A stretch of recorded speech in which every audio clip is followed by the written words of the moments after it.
Día 12 de abril, Santa Gema Galgani, del año 1903.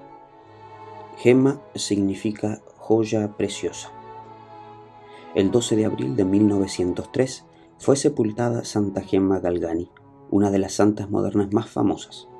Había nacido en Lucca, en Italia, en 1878. Muy niña, cuando apenas tenía 8 años, quedó huérfana de madre y en medio de su gran tristeza se arrodilló ante una imagen de la Santísima Virgen María y le dijo: Madre Celestial, ya no tengo a mi mamá de la tierra. ¿Quieres tú reemplazarla y ser mi madre de ahora en adelante?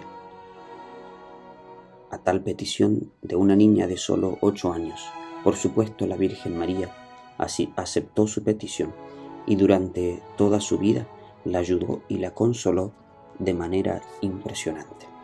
Su padre murió de tuberculosis y esta enfermedad se la transmitió a su hija Gema y la hizo sufrir terriblemente durante toda su existencia. Al morir su padre, la niña quedaba muy desprotegida, pero una familia muy católica la recibió en su casa y la atendió siempre con especial cariño. Siendo muy joven, se sintió atacada por una serie de enfermedades que los médicos declararon incurables. Pero entonces Gema rezó con toda fe a San Gabriel de la Dolorosa y quedó curada instantáneamente. Quiso ser religiosa, pero por su salud bastante débil no fue admitida en la comunidad y entonces dispuso quedarse en el mundo, pero viviendo con santidad y recogimiento y con la pureza de una fervorosa religiosa. Gema fue dirigida espiritualmente por un padre pasionista y por orden de este, su director espiritual, escribió los fenómenos espirituales que le sucedían.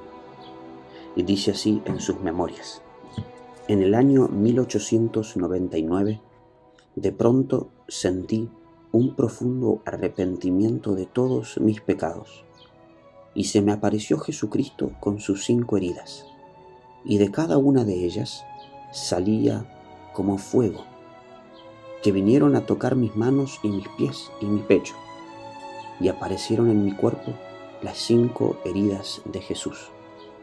Así, Santa Gema recibió los estigmas, las 5 llagas de Jesucristo en su cuerpo. Desde 1899 tuvo personalmente las 5 heridas de Jesús crucificado que ella ocultaba cuidadosamente. Sus manos las cubría con unos sencillos guantes. Desde entonces, cada semana, desde el jueves a las 8 de la noche hasta el viernes a las 3 de la tarde, aparecían por toda su piel las heridas de los latigazos y en la cabeza las heridas de la corona de espinas, y sentía en el hombro el peso de una gran cruz que le producía dolor y herida y la hacía encorvarse dolorosamente. ¿Cómo fueron apareciendo estos fenómenos? Desde pequeñita, Gema tuvo una gran devoción a la pasión y muerte de Jesús. Cuando era joven, bastaba oír leer la pasión de Jesús para que ella se entusiasmara enormemente. Y más tarde, cuando tenía angustia o la insultaban, le bastaba dedicarse a pensar en la pasión de Cristo para hallar paz y consuelo.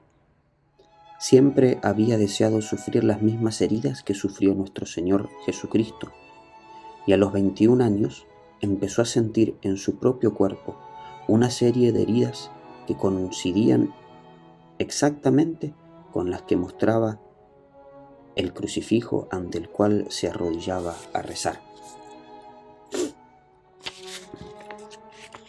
Así fue que la joven de 21 años compartió de modo tan especial los dolores de Jesucristo en la cruz.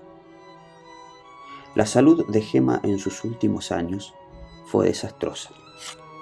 Un tumor canceroso en la columna vertebral era para ella un tormento de día y de noche. Llegaba a vomitar sangre y le llegaban terroríficas tentaciones de blasfemia, a ella que desde pequeña le bastaba escuchar una blasfemia o una palabra grosera para desmayarse de espanto y de horror. Ahora venían a su cabeza, a modo de fuertes tentaciones, estas blasfemias.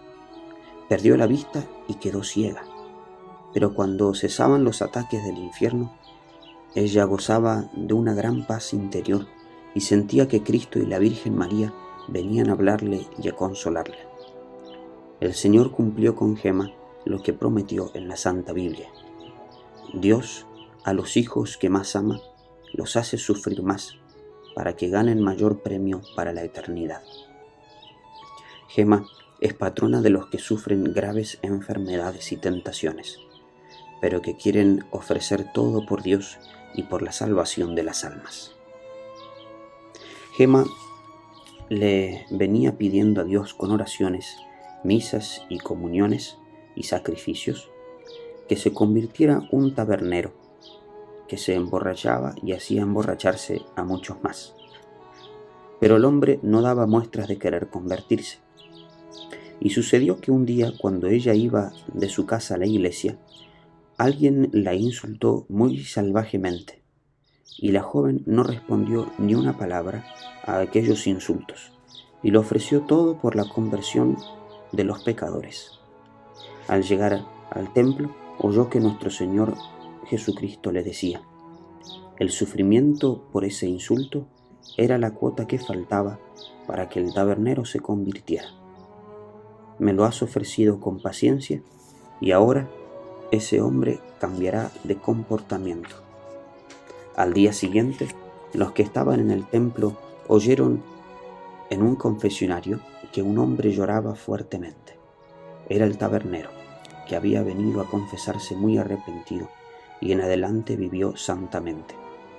La paciencia de una mujer insultada había sido el último empujón que lo llevó a la conversión. Y así como muchos más se convirtieron a causa de las oraciones y de los sufrimientos que Gemma ofrecía por la conversión de los pecadores. Fueron numerosas las personas que llegaron donde ella, movidas únicamente por la curiosidad, y volvieron a sus casas transformadas y convertidas, porque la oración y el sufrimiento que se ofrecen a Dios nunca se quedan sin conseguir conversiones y salvación para las almas. El sábado santo, 11 de abril de 1903, cuando apenas tenía 25 años, Gemma Galgani, sencilla mujer seglar, laica, que con sus sufrimientos había tratado de pagarle a Dios sus propios pecados y los de muchos otros, voló a la eternidad a recibir el premio de sus sufrimientos y del gran amor que tuvo siempre a Jesucristo y a la Santísima Madre de Dios. La gente empezó a considerarla como una verdadera santa, y así fue que el Papa Pío XI la declaró beata apenas 30 años después de su muerte, en 1933, y el Papa Pío XII la canonizó en 1940. Santa Gemma Galgani, alcánzanos de Dios que meditemos fuertemente con gran amor la pasión y muerte de Jesucristo, que tengamos enorme confianza en la protección de nuestra Madre Celestial, María Santísima, y que ofrezcamos todos nuestros sufrimientos por la salvación de las almas y la conversión de los pecadores.